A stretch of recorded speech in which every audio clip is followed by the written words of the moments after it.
Hello and welcome to the day ahead. It is Thursday, March 10th. I'm Andrew Gagan.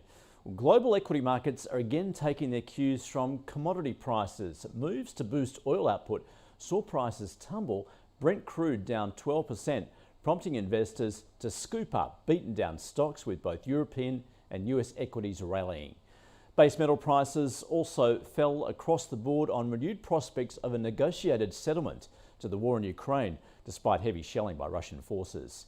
Aluminium, zinc and tin all lower overnight, the spot gold price falling more than 3%, taking it back below the $2,000 an ounce level. In an interview with Bloomberg, an aide to Ukraine President Zelensky saying he's ready for a diplomatic solution, that the country's neutrality can be discussed. But Ukraine wants a security guarantee while not ceding any territory.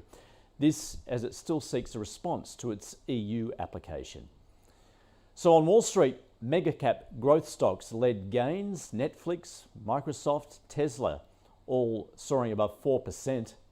Shares of Bank of America also jumping more than 6%, and Nike shares up close to 5%. That optimism played out on European share markets, rallying big time. The German DAX adding more than 7%, making its best percentage gain since March 2020. Similar gains for the CAC in Paris and the commodity heavy FTSE index in London, up more than 3%. Turning to the broader macro picture, overnight, more evidence of a strong US labour market with JOLTS job openings in January, printing at a much higher than expected 11.3 million.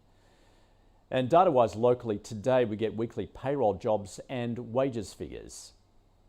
In the US, the all-important consumer prices figures are released tonight, which will be closely watched by the Fed board members ahead of their crucial meeting next week, when they're expected to begin the tightening cycle.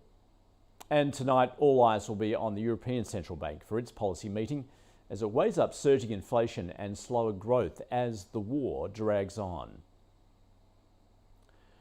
Well, to our local market, and let's take a look at the ASX futures. They are up now 1%, and that is reflecting what we've seen on global share markets. Major currencies stronger against the US dollar in European and US trade, and renewed optimism of an end to the Ukraine war saw a revival of the euro, rising from lows of $1.09 US to close to $1.11. The Aussie dollar also receiving significant support, rising from lows of 72.7 US cents.